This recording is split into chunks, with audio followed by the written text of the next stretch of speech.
रायगड, महाराष्ट्रासह देश विदेशातील ताज्या बातम्या पाहण्यासाठी मॅक्स इंडिया लाईव्ह चॅनलला सबस्क्राईब करा आणि बेल आयकॉन दाबायला विसरू नका.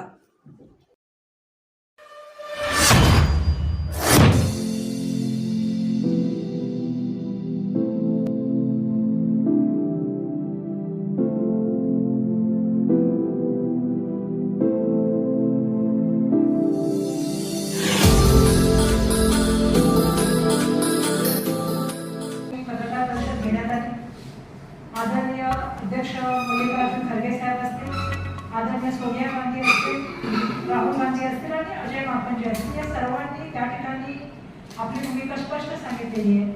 आणि जसं आता युवराज मोहिते साहेब बोलले की निवडणुकीचा काळ हा तोंडावर आलेला असताना ज्या तऱ्हेने विरोधी पक्षाचा त्या ठिकाणी आवाज दाबण्याचं हे कृत्य चालू आहे, हे लोकशाही विरोधी कृत्य असं आमचं या ठिकाणी म्हणणं आहे.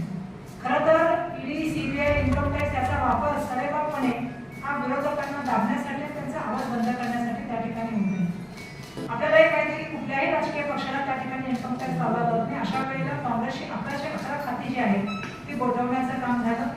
त्या ठिकाणी असलेले जवळपास 210 कोटी रुपये जे आहेत ते त्या ठिकाणी घेण्याचा प्रयत्न केला गेला. आमचं म्हणणं असं आहे की ज्या वेळेला निवडणुकीच्या तोंडावर सगळ्यांना माहिती की इलेक्ट्रॉनिक बॉन्ड जो विषय आहे हा त्या ठिकाणी सुप्रीम कोर्टाने सुद्धा बेकायदेशीर ठरवलेला आहे, असंसदीय ठरवलेला आहे. अशा वेळेला खरं तर भाजपाने या सगळ्या गोष्टींवर उत्तर द्यायला पाहिजे.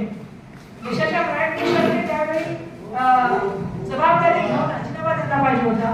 भाजपच्या अध्यक्षांनी त्यावेळी जबाबदारी घेऊन राजीनामा दिला पाहिजे होता.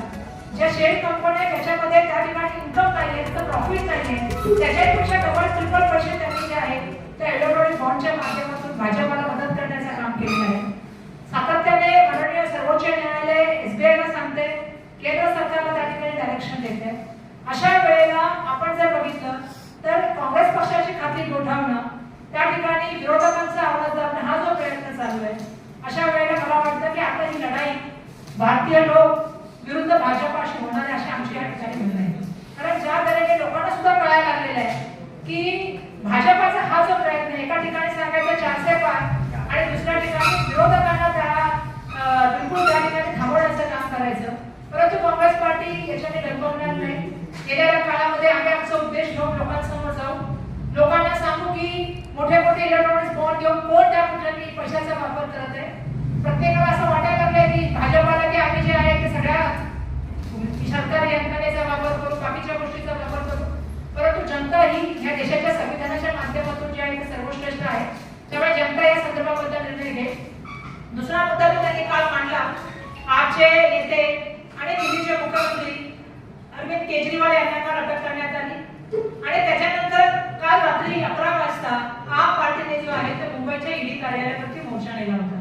त्यांच्याशी ज्या तऱ्हेने वागण्याचं काम तिथे अधिकाऱ्यांनी केलं, खरं तर मद्याच्या संदर्भामध्ये ठेकेदारी संदर्भात ते जे सांगतात की ते त्याच्यामुळे ती केस घेतली गेली, पण जो अधिकारी त्या ठिकाणी उपस्थित होता तो स्वतः चालू केलेला होता. आणि ज्या तऱ्हेने त्यांनी तिथल्या अध्यक्षा किती वेळ असतील, तिथे त्यांच्याबरोबर जे कार्यकर्ते असतील यांच्यावर जे वागण्याचं काम केलं, तो सुद्धा आम्ही या ठिकाणी मोठ्या प्रमाणामध्ये निषेध व्यक्त करतो. खरं तर असा निषेध आम्ही आता या ठिकाणी करणार आहोत. पण या सगळ्या गोष्टीमध्ये जर बघितलं तर विरोधकांना त्या ठिकाणी आवाज दाबायचा आणि इतर विरोधी पक्षामधल्या लोकांना ईडीच्या कारवाई करायच्या, नंतर आपल्या पक्षाला सामावून घ्यायचं आणि मग क्लोजर रिपोर्ट द्यायचा की नवीन परंपरा जी आहे ती केंद्र सरकारच्या, राज्य सरकारच्या माध्यमातून चालू आहे. त्याच्या विरुद्ध आवाज उठवण्यासाठी आजची आम्ही ही पत्रकार परिषद घेत आहोत. आणि या पत्रकार परिषदेच्या माध्यमातून महाराष्ट्रातल्या जनतेला, मुंबईच्या जनतेला आम्ही आव्हान करत आहोत की आता ही लढाई जी आहे, जसं मी सांगितलं, भारतीय लोक विरुद्ध भाजपा अशी आहे. ही लढाई जनशक्ती विरुद्ध धनशक्तीची लढाई आहे. त्यांच्याकडे आपल्याला माहिती आहे की मोठ्या मोठ्या शेअर कंपनीच्या माध्यमातून किती पैसे जमा झालेले आहेत.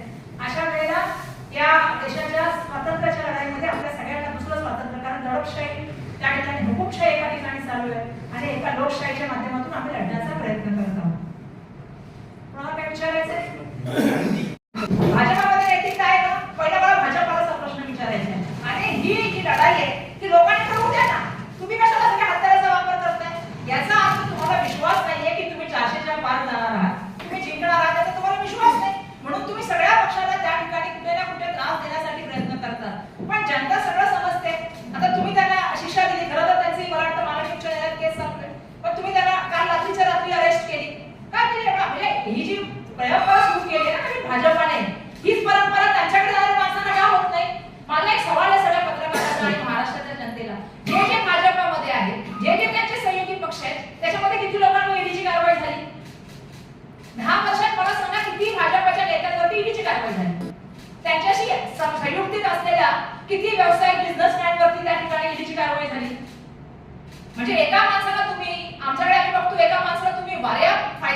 जात आहात, तुम्ही त्याच्यावरती कधी ईडीची कारवाई करत नाही, त्याची कधी विचारपूस करत नाही.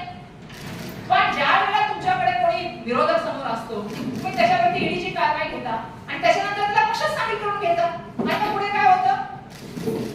पुढे काय झालं? आता मला सगळ्यांना उत्तर पाहिजे. पुढे काय होतं? पुढे काहीच होत नाही.